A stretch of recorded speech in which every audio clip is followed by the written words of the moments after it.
రైట్గా ఫిరాయింపు ఎమ్మెల్యేలపై ఫిర్యాదు చేసిన బీఆర్ఎస్ ఎమ్మెల్యేలకు శాసనసభ కార్యదర్శి నరసింహాచార్యులు మరోసారి లేఖలు పంపారు. పార్టీ ఫిరాయింపు నోటీసులపై సమాధానమిచ్చిన 8 మంది ఎమ్మెల్యేల వివరణలపై అభ్యంతరాలను అఫిడవిట్ రూపంలో అందజేయాలని కోరారు. తదుపరి విచారణ కోసం లీగల్ ఫార్మాట్ లో అభ్యంతరాలను 3 రోజుల్లాగానే అందించాలని సూచించారు.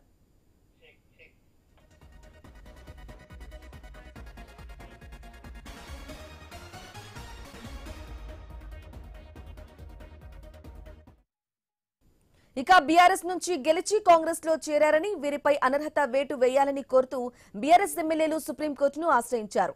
3 నెలల్లోగా నిర్ణయం తీసుకోవాలని స్పీకర్ కు సుప్రీంకోర్టు సూచించింది. ఈ నేపథ్యంలో సభాపతి వీరి నుంచి వివరణ కోరుతూ నోటీసులు జారీ చేశారు. ఇక నోటీసులు అందుకున్న 10 మంది ఎమ్మెల్యేలో బండ్ల కృష్ణమోహన్ రెడ్డి, అరకిపూడి గాంధీ, సంజయ్, గూడెం మహిపాల్ రెడ్డి, పోచం శ్రీనివాస్ రెడ్డి, ప్రకాష్ గౌడ్, కాళీ యాదయ్య, తెల్లం వెంకట్రావు, స్పీకర్ గడ్డం ప్రసాద్ కుమార్ లిఖితపూర్వకంగా సమాధానాలిచ్చారు. ఇక కడియం శ్రీహరి, దానం నాగేందర్ మాత్రం ఇంకా సమాధానాలు ఇవ్వలేదని తెలుస్తోంది. తాము పార్టీ మారలేదని బీఆర్ఎస్ లోనే కొనసాగుతున్నామని 8 మంది ఎమ్మెల్యేలు స్పీకర్ కు వివరణ ఇచ్చారు. ఇక దీనిపై అభ్యంతరాలుంటే చెప్పాలని ఈ నెల 11న స్పీకర్ కార్యాలయం ఫిర్యాదు చేసిన బీఆర్ఎస్ ఎమ్మెల్యేలకు వేర్వేరుగా లేఖలు పంపించింది.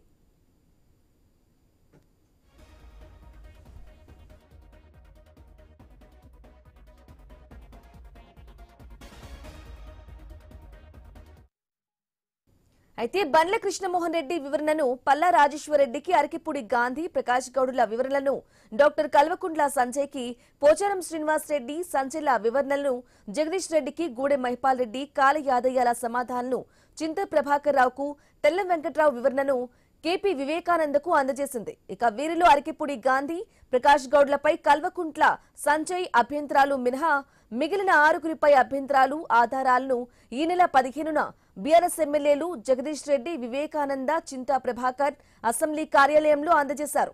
వీటిని పరిశీలించిన అసెంబ్లీ అధికారులు న్యాయ సమీక్షకు అనువైన రీతిలో తాజాగా అఫిడవిట్ రూపంలో అభ్యంతరాలు, ఆధారాలను తిరిగి పంపించాలని బీఆర్ఎస్ ఎమ్మెల్యేలకు లేఖలు రాశారు.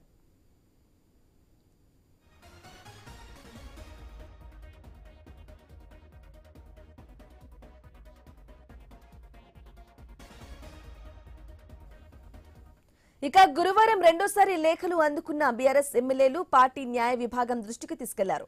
ఇంతకు ముందు ఇవ్వలేకపోయిన అరకిపూడి గాంధీ, ప్రకాష్ గౌడులపై అభ్యంతరాలు, ఆధారాలను కూడా కలుపుకుని మొత్తం 8 మందిపై న్యాయ సమీక్షకు అనుగుణంగా ఆధారాలు సమర్పించేందుకు బీఆర్ఎస్ ఏర్పాట్లు చేస్తుంది.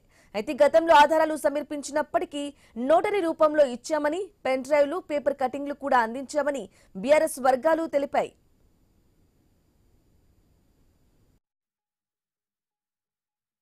బ్రేకింగ్ న్యూస్ చూస్తున్నాం. ఫిరాయింపు ఎమ్మెల్యేలపై ఫిర్యాదు చేసిన బీఆర్ఎస్ ఎమ్మెల్యేలకు శాసనసభ కార్యదర్శి నరసింహాచార్యులు మరోసారి లేఖనైతే పంపారు.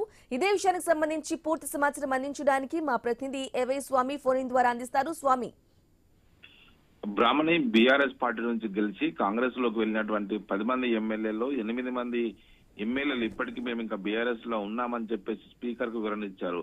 అయితే వారిపై ఫిర్యాదు చేసినటువంటి బీఆర్ఎస్ ఎమ్మెల్యేలు ఇప్పటికే వారి పైన ఒకవైపు అన్ని రకాల ఆధారాలు, వారు ఏ సందర్భంలో కాంగ్రెస్ పార్టీలోకి చేరారు, వారు ఎక్కడెక్కడ కాంగ్రెస్ పార్టీ కార్యక్రమాల్లో పాల్గొన్నారన్న విషయం పైన ఎమ్మెల్యేలు మొన్న రీసెంట్ గానే స్పీకర్ కార్యాలయంకి ఒక నోటరీ రూపంలో వీడియో ఫుటేజ్, అదేవిధంగా పేపర్ కట్టింగ్స్ ఆధారాలను కూడా పూర్తిగా సమర్పించారు. అయితే వాటిని న్యాయ సమీక్షకు అనుగుణంగా ఉండాలని చెప్పేసి కూడా స్పీకర్ కార్యాలయం సంబంధించి కార్యదర్శి నరసింహాచార్యులు మరోసారి ఎమ్మెల్యేలకు పూర్తిగా అఫిడవిట్ రూపంలో అందజేయాలి. ఇప్పటికి ఇచ్చింది నోటరీ రూపంలో ఉన్నది, ఇది న్యాయ సమీక్షకు అనుగుణంగా ఉండాలని చెప్పేసి దాన్ని పూర్తి స్థాయి ఒక అఫిడవిట్ రూపంలో అందజేయాలని చెప్పేసి కోరారు.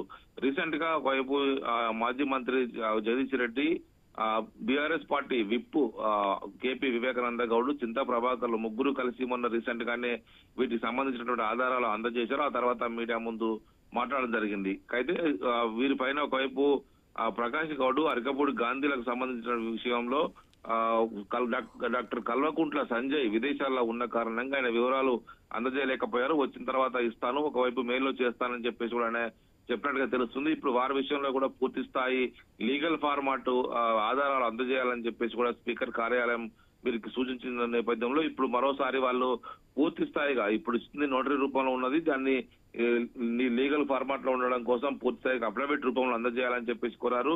ఒక్కొక్క ఎమ్మెల్యేలకు సంబంధించి ఎవరెవరు వారు ఎవరి మీద ఫిర్యాదు చేశారో దానికి సంబంధించి పూర్తి స్థాయి ఆధారాలతో సహా ఇవ్వాలని చెప్పి కోరడం జరిగింది. మొత్తానికి ఇటు బండ్ల కృష్ణమోహన్ రెడ్డి, అదేవిధంగా అర్కపూడి గాంధీ, సంజయ్, గూడెం మైపాల్ రెడ్డి, పోచారం శ్రీనివాస్ రెడ్డి, ప్రకాష్ గౌడ్, కాళ యాదయ్య, తెల్ల వెంకట్రావులు వీళ్ళందరూ కూడా స్పీకర్ కి ఇప్పటికే వారి వారి వివరాలు అందజేశారు. దానికి సంబంధించి కౌంటర్ గా బీఆర్ఎస్ నేతలు కూడా వివరణ అందజేశారు. మొత్తానికి కడియం శ్రీహరి అదేవిధంగా ఇటు దానం నాగేంద్ర ఇద్దరు మాత్రం వాళ్ళు ఎలాంటి వివరణ ఇవ్వలేదు.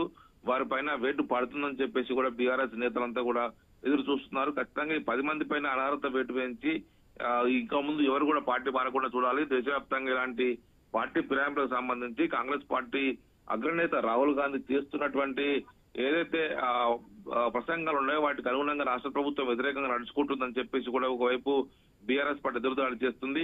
దీనికి సంబంధించి బండ్ల కృష్ణమోహన్ రెడ్డి పార్టీ గద్వాల ఎమ్మెల్యే బండ్ల కృష్ణమోహన్ రెడ్డి పార్టీ మారిన విషయం పైన జనగామ ఎమ్మెల్యే పల్ల రాజేశ్వర్ రెడ్డి ఇప్పటికే వివరాలు అందించారు. ఇటు అర్కపూడి గాంధీ, ప్రకాష్ గౌడ్ వివరణను కల్వకుంట్ల సంజయ్ రీసెంట్ అందజేయలేకపోయారు, అది కూడా అందజేస్తారు.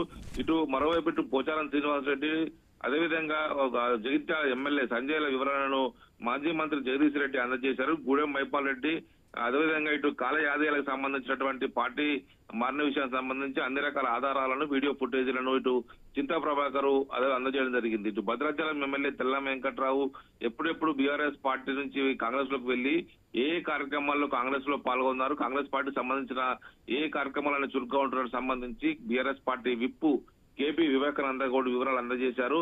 మొత్తానికైతే ఈ మొత్తం 10 మందిలో 8 మందికి సంబంధించినటువంటి వివరాలకు సంబంధించి బీఆర్ఎస్ పార్టీ సిద్ధం చేసి పెట్టింది. అన్ని రకాల వీడియో ఫుటేజ్లు, పేపర్ కట్టింగ్స్, వాళ్ళు ఎక్కడెక్కడ సీఎం ను రేవంత్ రెడ్డిని కలిశారు, ఎప్పుడు కాంగ్రెస్ కండువా కప్పుకున్నారు, ఏ కాంగ్రెస్ పార్టీ కార్యక్రమాలు ఎక్కడెక్కడ పాల్గొన్నారని సంబంధించి అన్ని రకాల ఆధారాలు సేకరించినటువంటి బీఆర్ఎస్ పార్టీ పూర్తి స్థాయిగా ఇప్పుడు మరోసారి అఫిడవిట్ రూపంలో న్యాయ సమీక్షకు అనుగుణంగా పంపించాల్సి ఉంటుంది. బ్రాహ్మణి.